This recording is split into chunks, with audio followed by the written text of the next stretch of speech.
It's a very nice reception, isn't it, June? It's lovely. Absolutely wonderful. And I was saying there, much-deserved CBE. You must be thrilled. Well, thank you very much. I mean, I'm surprised and thrilled, and what else can I say? How did you hear? Well, funnily enough, you do get a letter in May that says your name has been put forward. If you are willing to accept it, tick this box. So you tick the box and send it back to the next post. And then it also says this is the last communication that you'll get until, you know, the list is comes out. And so it's certainly nothing definite. It's your name has been put forward. And the next thing you hear is one of the newspapers very kindly rings up and says, congratulations. This is a month or so later, and you say, what for? And they say, well, you've got... And I say, oh, gosh, I had forgotten, you know, yes. Because you're told not to say anything, so you put it at the bottom of the in-tray and forget about it. That's wonderful. A chance for a new hat as well, June. Oh, I know. Great excuse. Oh, but, I mean, 3 different outfits, won't it be? At least. At least. Discarded one by one, thinking that's no good, you know. Now, June, I was saying also that you have worked with all the great comics over the years, but I love the way Roy Hudd, if I'd say Rod Hudd? Yes. Roy Hudd always says to you that you're a comic tart. No, a comics tart. A comics tart. Slight difference there, isn't it? Well, because in the nicest possible way, over the years, I have served many of them. I worked with Terry on and off for about 20 years. And why do you think that worked so well? Who knows? Who knows? I think they say it's chemistry. You either, you know, get on with somebody. I mean, people did believe that we were really married, which offended both of us deeply.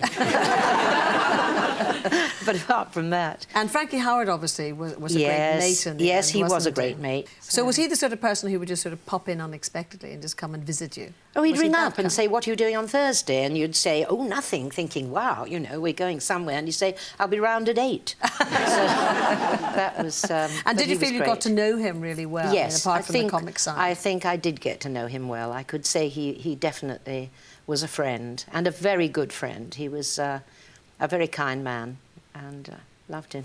You know all these people, David, don't you? Absolutely. Yes, absolutely. we're going to come to David in a second, because obviously we want to talk about comic heritage and the people who have won. Sometimes, you know, people don't fully appreciate the wonderful talents until they've gone. Well, I think that happens in all walks of life, doesn't it, really? But I think that certainly my CBE is a tribute to all the comics that I've worked with over the years, because you can't do it by yourself. Yeah, that's true.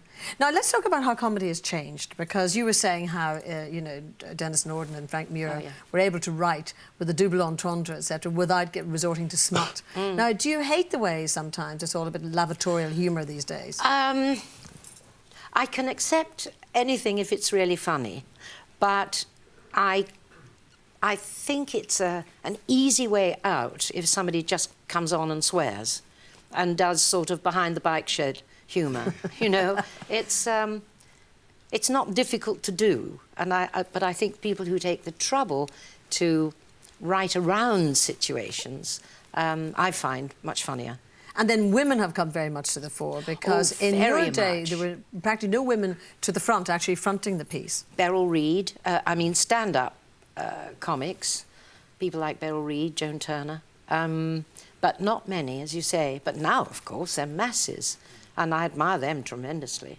Victoria Wood and people like that. Just absolutely fabulous. Oh, and Jennifer, how that has done worldwide. Yeah, Jennifer and Dawn and you know, Joanna was a great success. Yeah. But is it not fantastic to latch on to a great character like that? Oh, of course it is, and that again is all due to Jennifer's writing. I mean, Mother didn't say an awful lot, but my goodness, when she did, she gave me some wonderful lines to say.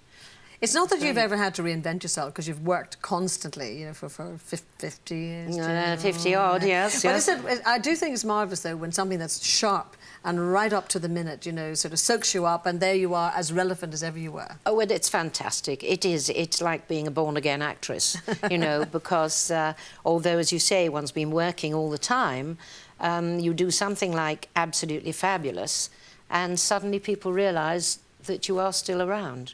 And presumably gave you worldwide recognition in this case. Well, a bit of it, because Tim and I, husband, went to Florence recently, and I was stopped on the pavement by a girl who said, "Oh, my God, are you on television?" And I said, well, yes, you know. And she said, "Absolutely fabulous." And I said, "Yes." She said, come here, you know, whatever his name was, "Come here, you've got to video this." That's me, you know. So this is standing there, sort of going, "Hello, yes, I am the mother in Absolutely Fabulous." You feel such an idiot, you know. But I said, "Where do you come from?" And she said, "Arizona." So I thought, well, I've made it in Arizona. I've made it in Arizona. Yeah. Well, June, congratulations again on your CB. Thank you and very David, much you indeed. can't tell us, of course, who's even nominated on Sunday, can you? It's all a big secret till Sunday evening. Well, I shall tell everybody then on Monday or Tuesday. So thank you very much. I haven't been to one of these before, so I'm looking forward to it. We're looking forward to seeing you. Lovely. So it's June Whitfield and David Graham. Thank you both very much.